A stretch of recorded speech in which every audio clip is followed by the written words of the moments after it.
আসসালামু আলাইকুম প্রিয় এইচএসসি শিক্ষার্থী বন্ধুরা, আশা করি অনেক ভালো আছেন। তো আমরা আজকে যে টপিকটা নিয়ে আলোচনা করব সেটা হচ্ছে যে এইচএসসি ইংলিশ সেকেন্ড পার্টের 3 number topic word and phrase. এই ভিডিওটা সম্পূর্ণ দেখতে পারলে আমি এতটুকু কথা দিতে পারি, তোমার ওয়ার্ড অ্যান্ড ফ্রেজের কোনো সমস্যাই থাকবে না, তুমি খুব সহজেই 5-এর মধ্যে 5 মার্ক পাবে। তো চলো কিভাবে আমরা ইংলিশ সেকেন্ড পার্টের ওয়ার্ড অ্যান্ড ফ্রেজ থেকে 5-এর মধ্যে 5 পাবো সে বিষয় নিয়ে আলোচনা করি। তো আমাদের আজকের আলোচ্য বিষয় হচ্ছে যে ওয়ার্ড অ্যান্ড ফ্রেজ, তাই না? এটা আসলে আমাদের পরীক্ষায় কিভাবে আসে আমরা যদি একটু লক্ষ্য করি। তো এই টপিকটা আমাদের পরীক্ষায় প্রশ্ন আসবে কিভাবে, এরকম একটা বক্স দেওয়া থাকবে, এই বক্সের মধ্যে কিছু ওয়ার্ড দেওয়া থাকবে এবং এখানে সেন্টেন্স দেওয়া থাকবে। এই বক্স থেকে সেন্টেন্সগুলো বের করে আমাকে এখানে বসাতে হবে। তো চলো কিভাবে খুব সহজে ওয়ার্ড আর ফ্রেশের পাশে পাস পাওয়া যায় সেটা তোমাদের দেখাই। তো প্রথমে তুমি যদি কোনো সময় ওই বক্সে কি দেখো, উড রেদার দেখো, কি দেখো, উড রেদার। তো ওই উড রেদার শব্দের অর্থ হচ্ছে যে বরং ভালো। উড রেদার শব্দ কি? বরং ভালো, মানে এটা করার চেয়ে তোমার এটা করা ভালো, এরকম বুঝাবে। তো ধরেন এই উড রেদার থাকলে আমরা কিভাবে চিনবো, চিনার উপায়টা দেখো। এখন সেন্টেন্সের মাঝে গ্যাপ, তার গ্যাপটা কোথায় থাকবে? সেন্টেন্সের মাঝে, এবং ওই সেন্টেন্সের দেন থাকবে, মোস্ট ইম্পর্টেন্ট কথা। তো সেন্টেন্সের মাঝে গ্যাপ, এবং আমরা যদি কোনো সময় কোনো সেন্টেন্সের দেন দেখি, তো মনে রাখবো ওই জায়গায় কি হবে? উড রেদার হবে। কি হবে ভাইয়া? Would rather. তো দেখো একটা উদাহরণ, I dash die than beg. তো দেখো তো, আমার বরং ভালো মৃত্যুবরণ করা, দেন থেকে, কি থেকে? বেগ, বিগটা করা। তো দেখো সেন্টেন্সের মাঝে গ্যাপ দেওয়া আছে এবং ওই সেন্টেন্সে একটা কি দেওয়া আছে? দেন দেওয়া আছে। আমরা যদি কোনো সময় সেন্টেন্সের মাঝে গ্যাপ এবং দেন দেখি তাহলে কি বসাবো? Would rather. তো অ্যান্সারটা আমরা এরকম বসাতে পারি, উড রেদার। কি বসাবো আমরা? Would rather. দেখো আমরা আরেকটা দেখি, সেটা হচ্ছে ওয়াজ বর্ন অথবা বি বর্ন। তো পরীক্ষায় ম্যাক্সিমাম ক্ষেত্রে আমাদের ওয়াজ বর্ণে দেওয়া থাকে, তো মাঝে মাঝে বি বর্ণ দেওয়া থাকে। তো আমরা যদি কোনো সময় কি কোনো সেন্টেন্সে বি বর্ণ দেখি, মনে রাখবো বি বর্ণ থাকলেও সেটাকে আমরা ট্রান্সলেট করে চেঞ্জ করে ওয়াজ বর্ণে লিখবো। তো বি বর্ণ বা ওয়াজ বর্ণ থাকলে আমরা আসলে কিভাবে চিনবো কোথায় বসে? তো দেখো চেনার উপায়টা দেখো, সেন্টেন্সের মাঝে গ্যাপটা দেওয়া থাকবে। গ্যাপটা কোথায় থাকবে? সেন্টেন্সের মাঝে, এবং ওই সেন্টেন্সে একটা সাল, তারিখ, স্থান বা পরিবারের নাম থাকবে। সাল, তারিখ বা স্থান অথবা কি থাকবে? পরিবারের নাম থাকবে। দেখো সেন্টেন্সের মাঝে গ্যাপ, ওই সেন্টেন্সে কি থাকবে? সাল, তারিখ, স্থান বা পরিবারের নাম। তো আমরা যদি একটু লক্ষ্য করি, একটা উদাহরণ লক্ষ্য করি, যেমন দেখো গ্যাপ দেওয়া আছে সেন্টেন্সের মাঝখানে, তারপর ওই সেন্টেন্সে একটা জায়গার নাম আছে, জায়গার নাম বা স্থান একটা উল্লেখ আছে। তো সেন্টেন্সের মাঝের গ্যাপ, জায়গার নাম থাকলে আমরা কি বসাবো? ওয়াজ বর্ন বসাবো। তো ভাইয়া যারা আসলে আমরা যারা এভাবেও বুঝবো না, যে আমরা পারি না, আমাদের আরো সহজ ভাবে দেন, তো আমরা মনে রাখবো, আমরা যদি কোনো সময় গ্যাপের পর ইন অথবা অ্যাড দেখি, ইন অথবা কি দেখি? অ্যাড। গ্যাপের পর ইন অথবা অ্যাড থাকলে ওয়াজ বর্ন, একদম সোজা কথা। গ্যাপের পর ইন অথবা মানে ইন অথবা অ্যাড থাকলে ওয়াজ বর্ন। যখন দেখো গ্যাপের পর অ্যাড আছে তাহলে এখানে ওয়াজ বর্ন হবে। আবার দেখো তো এই উদাহরণটা একটু দেখো, Kazi Nazrul Islam is our rebel poet, যা আমাদের একটা কি বিদ্রোহী কবি। হি ড্যাশ ইন চুরুলিয়া, সে কোথাও জন্মগ্রহণ করছে? চুরুলিয়া। তো দেখো তো গ্যাপ আছে, গ্যাপের পর কি আছে? এই যে ইন। গ্যাপ আছে, গ্যাপের পর কি আছে? ইন। তো গ্যাপের পর ইন অথবা অ্যাড থাকলে ওয়াজ বর্ন। সত্যি কথা বলো তো, তোমার কি হট ডাস্ট লুক লাইক এবং হর্স লাইক এর মধ্যে সমস্যা হয় না? অবশ্যই হয়। হট ডাস্ট লুক লাইক এবং হর্স লাইক শব্দের অর্থ হচ্ছে যে দেখতে কেমন। হট ডাস্ট লুক লাইক এবং হর্স লাইক শব্দের অর্থ কি? দেখতে কেমন। তো আমরা জানি যে এটা বসে কোথায়, দেখো কিভাবে বসায়। যে সাধারণত যদি কোনো সেন্টেন্সে দুইটা করে গ্যাপ থাকে, কোনো সেন্টেন্সে দুইটা গ্যাপ থাকে, তখন ওই জায়গাটা কি বসে? হট ডাস্ট লুক লাইক অথবা কি বসে? হর্স লাইক বসে, তাই না? তো রাজশাহী 26 সালের আমরা দুইটা প্রশ্ন নিয়ে আসলাম, এই দুইটার মধ্যে করে দেখো এখানে দুইটা গ্যাপ দেওয়া আছে, এখানে দুইটা গ্যাপ দেওয়া আছে, তাহলে দুইটা করে গ্যাপ থাকলে তো হট ডাস্ট লুক লাইক অথবা হর্স লাইক বসবে। তো আমরা কখন কোনটায় বসাবো, তাই না? এই জায়গাটাই সমস্যা হয়। তো কিভাবে সমাধান করবো দেখো, হট ডাস্ট লুক লাইক মনে রাখবা, এই জিনিসটা হচ্ছে অদ্ভুত। এটা কি? অদ্ভুত। অদ্ভুত মানে এটা আমরা দেখি না, আমরা দেখি না আসলে, আমরা সচরাচর সচরাচর দেখি না, এটা আমরা সচরাচর কিনা দেখি না আর কি। তো যে জিনিসটা সচরাচর দেখা যায় না সেটা হলো হট ডাস্ট লুক লাইক। এবং হর্স লাইক কখন? হর্স লাইক হলো সাধারণ। এটা কি? এটা একটু সাধারণ, এটা মনে রাখবেন, এটা সাধারণ। সাধারণ মানে এটা আমরা সব সময় দেখতে পারি। তো যে জিনিসটা সচরাচর দেখা যায় না সেটা হট ডাস্ট লুক লাইক, এবং যেটা দেখা যায় হর্স লাইক। তো 26 সালের প্রশ্নটা আছে, দেখো ড্যাশ ইউর প্রিন্সিপাল, তারপর বলেছে he is a Nobel man. আবার দেখেছে সন তার ড্যাডকে বলছে যে ড্যাশ এ এলিয়ান, মানে এলিয়েন দেখতে কেমন, আরেকবার বলছে যে ইউর প্রিন্সিপাল, তোমার প্রিন্সিপাল দেখতে কেমন আর কি। তো দেখেন এই ইউর প্রিন্সিপাল এবং এলিয়েন, তো আমরা কি আসলে এই এলিয়েনটাকে সচরাচর দেখি? সবসময় কিন্তু দেখা যায় না, যেহেতু সচরাচর দেখা যায় না, তো এখানে আমাদের অ্যান্সারটা হবে what does look like, what does look like. আর ইউর প্রিন্সিপাল যেহেতু আমরা সচরাচর দেখতে পারি, তো যেখানে সচরাচর দেখা যায় এটা হবে হর্স লাইক। তো এখানে অ্যান্সারটা হবে এরকম যে হর্স লাইক, হর্স লাইক। তো আশা করি তোমরা বুঝতে পারছো। আচ্ছা, এবার আমরা আরেকটা প্রশ্ন দেখি, সেটা হচ্ছে যে লেট অ্যালোন। সেটা কি? Let alone. তো লেট অ্যালোন থাকলে আসলে আমরা কিভাবে বসাবো বা কোথায় বসাবো? তো দেখেন এই লেট অ্যালোন শব্দের অর্থ হচ্ছে যে তো দূরের কথা। লেট অ্যালোন শব্দের অর্থ কি? তো দূরের কথা, মানে এটাই তো দূরের কথা। আর একটা জিনিস মনে রাখবেন, লেট অ্যালোন শব্দের অর্থ হবে এটাই পারে না আবার ওটা, এটাই পারে না আবার ওটা, এরকম। তো আসলে আমরা চিনবো কিভাবে? দেখো চিনার উপায়টা দেখো। তো সেন্টেন্সের মাঝে গ্যাপ, লেট অ্যালোন থাকলে কোথায় গ্যাপ থাকবে? সেন্টেন্সের মাঝে গ্যাপ থাকবে, এবং ওই সেন্টেন্সের ভার্বটি ক্যান নট বা নেগেটিভ হবে। ক্যান নট বা কি হবে? নেগেটিভ হবে। তো আমরা যদি কোনো সময় কোনো একটা সেন্টেন্সের মাঝে গ্যাপ দেখি এবং ওই সেন্টেন্সটার ভার্বটা ক্যান নট বা নেগেটিভ আছে, তখন আসলে আমরা কি বসাবো? তখন আমরা বসাবো লেটার। তো ভাইয়া এখন আসলে বলতে পারো তো আমরা তো এভাবে বুঝবো না। তো যারা আরো বুঝবেন না তাদের জন্য আরো শর্টকাট। শর্টকাটটা কি? তুমি যদি কোনো সময় কমা এর পরে গ্যাপ দাও, তারপরে গ্যাপ, মানে এরকম একটা কমা আছে তারপর কি দাও? গ্যাপ দেখো। তো কমা এর পরে গ্যাপ থাকলে মনে রাখবা সেটা কি হবে? লেট অ্যালোন হবে। সেটা কি হবে? লেট অ্যালোন হবে। কমা এর পরে গ্যাপ থাকলে কি হবে? সেটা লেট অ্যালোন। তো দেখো এই যে he can not buy a phone, সে একটা ফোন কিনতে পারে না, ড্যাশ এ কম্পিউটার। তো যেখানে সে একটা ফোনেই কিনতে পারে না, সে কি কম্পিউটার কিনতে পারবে? তো অবশ্যই পারবে না। তো দেখো তো গ্যাপটা কোথায়? গ্যাপটা হলো সেন্টেন্সের মাঝে এবং ওই সেন্টেন্সে একটা ক্যান নট বা নেগেটিভ ভার্ব আছে। এভাবে আমরা ছিলাম। আরো সহজভাবে শিখবো যে এই যে কমার পর একটা গ্যাপ থাকবে, তো এই যে কমার পর একটা গ্যাপ, তাহলে এখানে আমরা কি বসাবো? এখানে বসাবো আমরা লেট অ্যালোন। কি বসাবো? Let alone. তো এবার দেখেন আরেকটা প্রশ্ন সলভ করি, সেটা হচ্ছে হোয়াট ইফ। হোয়াট ইফ মানে কি? হোয়াট ইফ মানে যদি এমন হতো। হোয়াট ইফ শব্দের অর্থ কি? হোয়াট ইফ শব্দের অর্থ হচ্ছে যদি এমন হতো। তো আমরা চিনবো কিভাবে? দেখো চিনার উপায়, সেন্টেন্সের শুরুতে গ্যাপ। গ্যাপটা এবার কোথায় পাবো আমরা? সেন্টেন্সের শুরুতে এবং শেষে একটা প্রশ্নবোধক চিহ্ন থাকবে। তো আমরা যদি কোনো সময় কোনো একটা সেন্টেন্সের শুরুতে গ্যাপ দেখি এবং শেষে প্রশ্নবোধক থাকে, তো এইরকম সেন্টেন্সে মনে রাখবো হোয়াট ইফ বলবে। যেমন দেখেন সেন্টেন্সের শুরুতে গ্যাপ দেওয়া আছে, সেন্টেন্সটা শেষ, সে জায়গায় একটা কি দেওয়া আছে? প্রশ্নবোধক দেওয়া আছে। তো আমরা যদি একটু দেখি যে সেন্টেন্সের শুরুতে গ্যাপ, শেষে প্রশ্নবোধক, তাহলে আমরা এখানে চোখ বন্ধ করে কি বসাবো? What if. তাহলে আমরা আচ্ছা, আমরা আরেকটা প্রশ্ন সলভ করি, সেটা হচ্ছে যে নো সুনার হ্যাড। তো আমরা যদি কোনো সময় কোনো একটা গ্যাপে নো সুনার হ্যাড দিই, তো আমরা আরেকটা প্রশ্ন সলভ করি, সেটা হচ্ছে যে নো সুনার হ্যাড। তো আমরা যদি উপরের বক্সে কোনো সময় নো সুনার হ্যাড দেখি, তাহলে কিভাবে সলভ করবে একটু আমরা দেখি। তো নো সুনার হ্যাড শব্দের অর্থ কি? নো সুনার হ্যাড শব্দের অর্থ হচ্ছে যে একটি ঘটনা ঘটতে না ঘটতে আরেকটি ঘটবে। তো আসলে এটা এরকম অর্থ না। সাধারণত নো সুনার হ্যাড মানে কি? কোনো একটা কাজ সাধারণত নো সুনার হ্যাড মানে কি? খেতে না খেতে, যেতে না যেতে, পৌঁছতে না পৌঁছতে। এটাকে আসলে আমরা মনে রাখবো এইভাবে যে একটা ঘটনা ঘটার সাথে সাথে আরেকটি ঘটে। তো কিভাবে বের করবো? দেখো চেনার উপায়। চেনার উপায় হচ্ছে যে সেন্টেন্সের শুরুতে গ্যাপ, তাহলে গ্যাপটা কোথায় থাকবে বা বলেন তো? শুরুতে। সেন্টেন্সের শুরুতে গ্যাপ এবং ওই সেন্টেন্সে দেন প্লাস পাস্ট টেন্স থাকবে। দেখেন আমরা কিন্তু আরেক জায়গায় দেখছিলাম দেন, সেখানে বসেছিলাম উড রেদার, কিন্তু ওখানে দেনের পর কোনো সেন্টেন্স থাকবে না। আর এখানে তোমার দেনের পর একটা কোন টেন্স থাকবে? পাস্ট টেন্স থাকবে। কিভাবে থাকবে দেখো। তো এই সেন্টেন্সটা একটু লক্ষ্য করেন তো, dash the thief seen the police, যখন এই চোরটা পুলিশকে দেখলো, দেন হি র্যান অ্যাওয়ে, সে তখন কি গেল? পালিয়ে গেল। আর দেখেন তো গ্যাপটা কোথায় দেওয়া আছে? সেন্টেন্সের শুরুতে গ্যাপ, একটা সেন্টেন্স আছে, ওই সেন্টেন্সে আবার কি দেওয়া আছে? দেন দেওয়া আছে। তাহলে সেন্টেন্সের শুরুতে গ্যাপ, দেন পরে এই যে র্যান আছে, এটা কোন টেন্স আছে? Past tense. তা আমরা যদি কোনো সময় সেন্টেন্সের শুরুতে গ্যাপ, আমরা যদি কোনো সময় সেন্টেন্সের শুরুতে গ্যাপ দেন প্লাস পাস্ট টেন্স থেকে, তাহলে মনে রাখবো ওখানে কি বসবে? নো সুনার হ্যাড বসবে। ক্লিয়ার? আমরা যদি কোনো সময় কোনো সেন্টেন্সের লিস্ট দেখি, তখন আসলে আমরা কিভাবে বসাবো একটু দেখাই। দেখেন আমরা আহ উপরে যদি গ্যাপে কি পাই? লিস্ট পাই। এই যে লিস্ট, লিস্ট মানে আমরা কি জানি? লিস্ট শব্দের অর্থ হলো পিছু হয়। তো কিভাবে বসাবো? তো চিনার উপায় দেখি।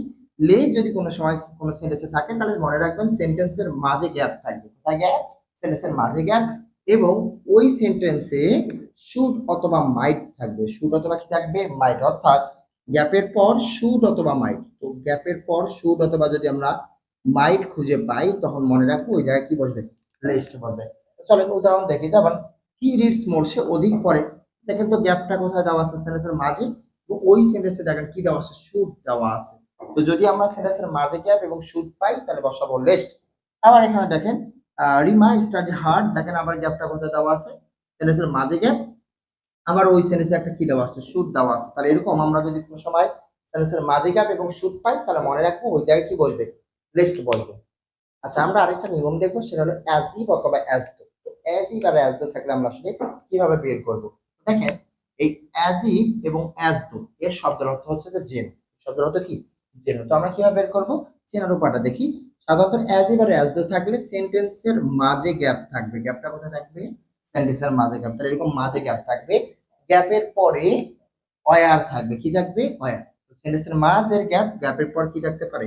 গ্যাপের পর থাকতে পারে এরকম ওয়্যার। আচ্ছা, তো দেখেন ওয়্যার না থাকলে পাস্ট অথবা পাস্ট পারফেক্ট টেন্স হবে। তো ওয়্যার যদি না থাকে তাহলে ভি টু অথবা কি থাকতে পারে? হ্যাড প্লাস ভি থ্রি থাকতে পারে। আমরা যদি এরকম গ্যাপের পর ওয়্যার যদি না অথবা ভি টু অথবা হ্যাড প্লাস ভি থ্রি দেখি তাহলে মনে রাখবো এখানে অ্যাজ ইফ অথবা কি বলবে? অ্যাজ দো বলবে। তো একটা উদাহরণ দেখি। ধরেন দেখেন তো গ্যাপটা কোথায় দেওয়া আছে? সেন্টেন্সের মাঝে গ্যাপ। তাহলে he acts dash he were a man, সে এমন আচরণ করতেছে যেন সে একজন কি? পাগল। তো দেখেন সেন্টেন্সের মাঝে গ্যাপ, ওই সেন্টেন্সে কি আছে? ওয়্যার আছে। তো সেন্টেন্সের মাঝে গ্যাপ, ওই সেন্টেন্সে ওয়্যার থাকলে আমরা কি জানি? অ্যাজ ইফ অথবা অ্যাজ দো বসবে। তাহলে এখানে অ্যান্সারটা হতে পারে অ্যাজ ইফ অথবা অ্যাজ দো। আবার দেখেন he acts dash he knew everything, সে এমন ভাবে আচরণ করতেছে যেন সে সবকিছুই জানে। তো দেখেন তো আবার সেন্টেন্সের মাঝখানে গ্যাপ, কিন্তু এবার নিউ এভরিথিং দেওয়া আছে, পাস্ট টেন্স দেওয়া আছে। তো গ্যাপের পর পাস্ট টেন্স দেওয়া আছে, সেন্টেন্সের মাঝে গ্যাপ, গ্যাপের পর ভার্বের পাস্ট ফর্ম দেওয়া আছে। তো গ্যাপের পর ভার্বের পাস্ট ফর্ম থাকলেও আমরা কি বসাবো?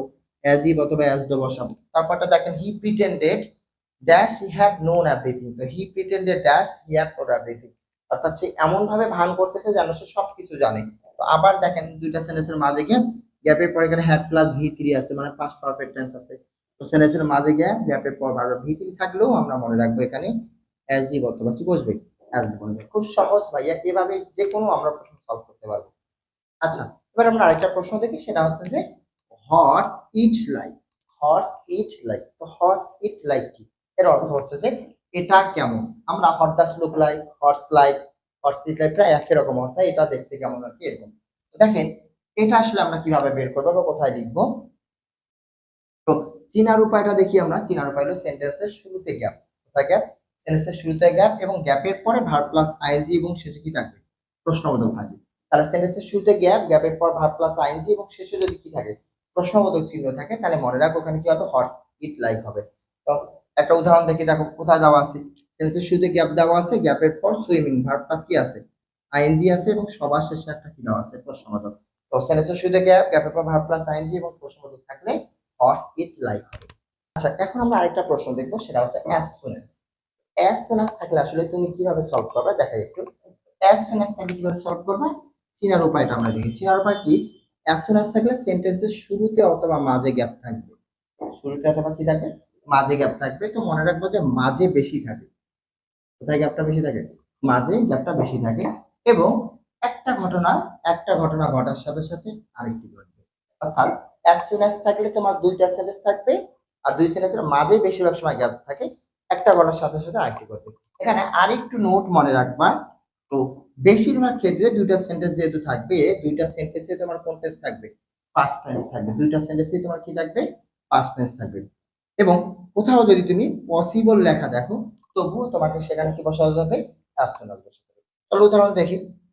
দেখেন we inform the police dash the accident took place. তো দেখেন তো গ্যাপটা কোথায় দেওয়া আছে? মাঝে গ্যাপ দেওয়া আছে না? সেন্টেন্সের মাঝে গ্যাপ, যখন আসলে আমরা পুলিশকে ইনফর্ম করলাম ঘটনাটি ঘটলো আর কি। সেন্টেন্সের মাঝে গ্যাপ, ইনফর্ম এটা পাস্ট টেন্স আছে। এবার এখানে দেখো টুক, এটাও কিন্তু পাস্ট টেন্স আছে। তাহলে দেখো সেন্টেন্সের মাঝে গ্যাপ, দুইটা সেন্টেন্সে পাস্ট টেন্স আছে। তো এরকম থাকলে আমরা কি বসাবো? As soon as. আবার এই সেন্টেন্সটা দেখেন হি নিডস গো টু হোম, তার কোথায় যাওয়া প্রয়োজন? বাসায় যাওয়া প্রয়োজন। ড্যাশ পসিবল, তো এখানে পসিবল লেখা আছে। তো দেখেন আমরা জানি যে পসিবল থাকলেও কি হয়? As soon as. তো সহজ কথা, আমরা যদি কোনো সময় সেন্টেন্সের মাঝখানে গ্যাপ এবং দুটা সেন্টেন্সে পাস্ট টেন্স দেখি তাহলে অ্যাজ সুন অ্যাজ, অথবা কোথাও পসিবল লেখা থাকলেও কি হবে? অ্যাজ সুন অ্যাজ থাকবে। আমাদের পরীক্ষায় সবচেয়ে বেশি যে বিষয়টা ভুল হয় সেটা হচ্ছে হ্যাভ টু, হ্যাজ টু এবং হ্যাড বেটার। দেখেন আমাদের পরীক্ষায় সবচেয়ে বেশি যেটা ভুল হয় হ্যাভ টু, হ্যাড টু অথবা হ্যাড বেটার। তো আসলে কেন ভুল হয় জানেন? এগুলো অর্থ প্রায় একই রকম এবং জায়গা, বসার যে জায়গা একই রকম। তো ভাইয়া যাদের এই সমস্যাটা হয় তারা একটু কষ্ট করে মনোযোগ দাও, তারা সহজে বুঝতে পারবা। তো আমরা হ্যাভ টু, হ্যাড টু এবং হ্যাড বেটার কখন কোনটা বসাবো চলো একটু দেখি। তো এই হ্যাভ টু, টু অথবা হ্যাড বেটার শব্দের অর্থ হচ্ছে যে ভালো অথবা করতেই হবে। ভালো অথবা কি হবে? করতে হবে। তো চিনবো কিভাবে?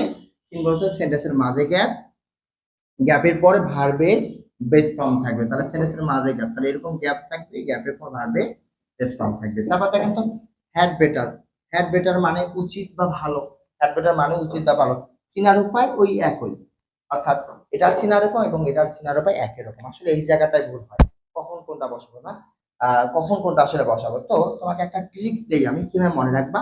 মনে রাখবা এই হ্যাভ টু হচ্ছে হ্যাজ টু বা হ্যাড টু হলো বেশি গুরুত্বপূর্ণ, বেশি গুরুত্বপূর্ণ। আর এই হ্যাড বেটার হচ্ছে যে কম গুরুত্বপূর্ণ, কম গুরুত্ব। তো যে সেন্টেন্সটা তোমার সবচেয়ে বেশি গুরুত্বপূর্ণ হবে বা বেশি গুরুত্ব দিবে সেখানে তুমি হ্যাভ টু, হ্যাজ টু অথবা হ্যাড টু বসাবা। আর যেটা কম গুরুত্বপূর্ণ হবে সেটা হ্যাড বেটার। চলো উদাহরণ দেখি। ধরো I fail in the exam, আমি এক্সামে ফেল করছি, আই ড্যাশ রিড মোর, আমাকে কি করতে হবে? অধিক পড়তে হবে। তো দেখো তো গ্যাপটা কোথায়? সেন্টেন্সের মাঝে গ্যাপ, গ্যাপের পর ভার্বের একটা কি দেওয়া আছে? Base form. তো সেন্টেন্সের মাঝে গ্যাপ, গ্যাপের পর যদি ভার্বের বেস ফর্ম থাকে তাহলে আমরা জানি যে হ্যাভ টু, হ্যাজ টু অথবা হ্যাড টু হয়। তো কখন কোনটা বসাবো? এইরকম প্রশ্ন আসলে যদি দুইটা দেওয়া থাকে আমরা আগে লিখবো না, আগে দুইটা সেন্টেন্সই দেখবো তারপর বুঝবো। তো পরের সেন্টেন্সটা দেখি, দেখেন I dash read more to make a good result, আমার অধিক পড়া দরকার বা আমার অধিক পড়া উচিত কিসের জন্য? ভালো রেজাল্টের জন্য। তো দেখেন তো এই দুইটা সেন্টেন্সের মধ্যে কোনটা গুরুত্বপূর্ণ? আমি ফেল করছি, আমাকে পড়তেই হবে, এখানে কোনো ওয়ে নাই, বেশি গুরুত্বপূর্ণ না। আর আমাকে ভালো রেজাল্টের জন্য পড়তে হবে, তো ভালো রেজাল্টের জন্য আমরা পড়বো, এটা আমাদের উচিত পড়ার জন্য। তো যেহেতু ফেল করছি এটা বেশি গুরুত্বপূর্ণ, তো যেহেতু বেশি গুরুত্বপূর্ণ এখানে আমরা হ্যাভ টু, হ্যাজ টু কি দিতে পারি? Have to. তো আমি এখানে হ্যাভ টু দিলাম। এটা যেহেতু কম গুরুত্বপূর্ণ এখানে আমি কি দিব? হ্যাড বেটার দিব। কি দিব আমি? Had better. তারপর দেখেন you dash not to touch the crocodile, it may be dangerous, এখানে একটা প্রশ্ন দেওয়া আছে, আবার দেওয়া আছে the manners make man, manners একটা মানুষকে তৈরি করে, students students dash practice good manner in everyday life. তো দেখেন তো এখানেও একটা গ্যাপ আছে, গ্যাপের পর এই যে একটা ভার্ব দেওয়া আছে নেগেটিভ, কিন্তু একটা ভার্বের বেস ফর্ম দেওয়া আছে। আবার দেখেন এখানে গ্যাপ দেওয়া আছে, গ্যাপের পর ভার্বের বেস ফর্ম দেওয়া আছে। তো দুইটা সেন্টেন্স আমাকে পড়তে হবে। তো তোমার উচিত না টাচ করা ক্রোকোডাইল কুমিরকে, ইট মে বি ডেঞ্জার, আসলে তোমার উচিত না কুমিরকে টাচ করা, এটা একটা বিপজ্জনক। তারপর দেখো তো ম্যানার্স মেক্স এ ম্যান, তো দেখেন তো student dash practice good manner, তো স্টুডেন্টদের ম্যানারটা প্র্যাকটিস করতে হবে। তো কুমিরকে তোমার টাচ করা যাবে না এবং ম্যানারটা প্র্যাকটিস করতে হবে, এই দুটোর মধ্যে বেশি গুরুত্বপূর্ণ অবশ্যই ম্যানার, কারণ একটা মানুষের সৌন্দর্যই তো ম্যানার, তাই না? তো ম্যানার অবশ্যই প্র্যাকটিস করতে হবে একটা ভালো স্টুডেন্ট হতে গেলে বা ভালো মানুষ হতে গেলে, যেহেতু বেশি গুরুত্বপূর্ণ। তো আমি এখানে কি দিতে পারি? Have to. এখন বলতে পারেন হ্যাজ টু কখন হবে? তো সাধারণত সাবজেক্টের উপর ভিত্তি করে হবে হ্যাভ টু, হ্যাজ টু এবং হ্যাভ টু আর কি। যদি পাস্ট টেন্স থাকে তাহলে হ্যাভ টু, আর যদি সাবজেক্টটা প্লুরাল থাকে হ্যাভ টু, সাবজেক্ট যদি সিঙ্গুলার থাকে তাহলে হ্যাজ টু। আর এটা যদি কম গুরুত্বপূর্ণ আমি এখানে কি দেবো? হ্যাড বেটার দেবো। তো আসলে এভাবেই আমরা যে কোনো একটা হ্যাভ টু, হ্যাজ টু এবং হ্যাড বেটার কোশ্চেন সলভ করতে পারবো। আমরা যদি কোনো সময় বক্সে কি দেখি? ইট ইজ টাইম বা হাই টাইম দেখি, ইট ইজ টাইম বা অথবা কি দেখি? High time. It is time অথবা হাই টাইম শব্দের অর্থ হচ্ছে যে এটাই সঠিক বা উপযুক্ত সময়, সঠিক বা কি সময়? উপযুক্ত সময়। তো ইট ইজ টাইম অথবা হাই টাইম থাকলে কিভাবে সলভ করবো দেখো, চেনার উপায়টা দেখো। সেন্টেন্সের শুরুতে গ্যাপ থাকবে এবং গ্যাপের পরে পাস্ট টেন্স থাকবে। তাহলে আমরা কি জানলাম যে এরকম সেন্টেন্সের শুরুতে গ্যাপ, গ্যাপ প্লাস এখানে ভি2, সেন্টেন্সের শুরুতে গ্যাপ, গ্যাপের পর পাস্ট টেন্স। একটা উদাহরণ দেখি। ধরো এরকম দেওয়া আছে যে উই সেন্সড আওয়ার ব্যাড, এরকম দেওয়া আছে যে সেন্টেন্সের শুরুতে গ্যাপ, গ্যাপের পর দেখো এটা কোন টেন্স দেওয়া আছে? পাস্ট টেন্স দেওয়া আছে। তাহলে এরকম সেন্টেন্সের শুরুতে গ্যাপ এবং গ্যাপের পর যদি আমরা পাস্ট টেন্স দেখি তাহলে মনে রাখবো এখানে ইট ইজ টাইম অথবা কি বলবে? হাই টাইম বলবে। তো আমরা এখানে ইট ইজ টাইম বসে দিলাম। তো এইভাবেই কিন্তু আমরা সলভ করতে পারবো। আচ্ছা আমরা আরেকটা প্রশ্ন দেখি, সেটা হচ্ছে যে উড ইউ মাইন্ড, সেটা কি? Would you mind. তো আমরা যদি কোনো সময় আমাদের উপরের গ্যাপ নিয়ে উড ইউ মাইন্ড থাকে তাহলে আসলে কিভাবে সলভ করবো? তারা দেখেন উড ইউ মাইন্ড শব্দের অর্থ কি? উড ইউ মাইন্ড শব্দের অর্থ যদি কিছু মনে না করো। উড ইউ মাইন্ড শব্দের অর্থ কি? যদি কিছু মনে না করো। তো চিনবো কিভাবে? চিনার উপায়, চিনার উপায় হচ্ছে সেন্টেন্সের শুরুতে গ্যাপ থাকবে, তাহলে গ্যাপটা দেখেন কোথায়? সেন্টেন্সের শুরুতে গ্যাপ থাকবে এবং এই গ্যাপটার পর ভার্ব প্লাস আইএনজি এবং শেষে প্রশ্নবোধক চিহ্ন থাকবে। তো আমরা কি জানলাম এরকম যে সেন্টেন্সের শুরুতে গ্যাপ, গ্যাপের পর ভার্ব প্লাস আইএনজি এবং শেষে প্রশ্নবোধক। গ্যাপ প্লাস আইএনজি এবং শেষে কি থাকবে? প্রশ্নবোধক। সেন্টেন্সের শুরুতে গ্যাপ, গ্যাপ ভার্বের সাথে আইএনজি, শেষে প্রশ্নবোধক।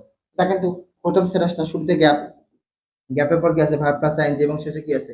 প্রশ্নবোধক। তাহলে সেন্টেন্সের শুরুতে গ্যাপ, গ্যাপের পর ভার্বের সাথে আইএনজি এবং শেষে প্রশ্নবোধক থাকলে আমরা কি বসাবো? ওডিও মান বসাবো। আমাদের পরীক্ষায় সমস্যা সৃষ্টি করে এরকম আরো দুইটা শব্দ আছে, সেটা হচ্ছে যে দেয়ার এবং হচ্ছে ইট। তো কখন দেয়ার কখন ইট এটা নিয়ে আসলেই অনেক সমস্যা হয়। তো আমি তোমাদের আজকে দেখাবো খুব সহজে কিভাবে কখন দেয়ার এবং কখন ইট ব্যবহার করতে হয়। দেয়ার, দেয়ার শব্দের অর্থ আমরা কি জানি? দেয়ার শব্দের অর্থ এখানে অথবা সেখানে। আচ্ছা, চেনার উপায়, চেনার উপায়টা কি? সেন্টেন্সের শুরুতে গ্যাপ থাকবে এবং গ্যাপের পরে যে ভার্বটা থাকবে এটা সিঙ্গুলার অথবা প্লুরাল হবে। অর্থাৎ একটা গ্যাপ দেওয়া থাকবে, গ্যাপের পরে ভার্বটা এটা সিঙ্গুলার হইতে পারে, এরকম প্লুরাল হইতে পারে। তারপর দেখো ইট, ইট মানে কি? ইট মানে হ্যাঁ সেন্টেন্সের শুরুতে গ্যাপ থাকবে এবং গ্যাপের পরে যে ভার্বটা থাকবে এই ভার্বটা অবশ্যই কি হবে? সিঙ্গুলার। অর্থাৎ এরকম গ্যাপের পরে যে ভার্ব থাকবে এই ভার্বটা কি হবে? সিঙ্গুলার। তো আমরা কি জানলাম? গ্যাপের পর ভার্বের গ্যাপের পর ভার্বটা সিঙ্গুলার অথবা প্লুরাল থাকতে পারে দেয়ারের সময়, আর গ্যাপের পর ভার্বটা সিঙ্গুলার হতে পারে ইটের সময়।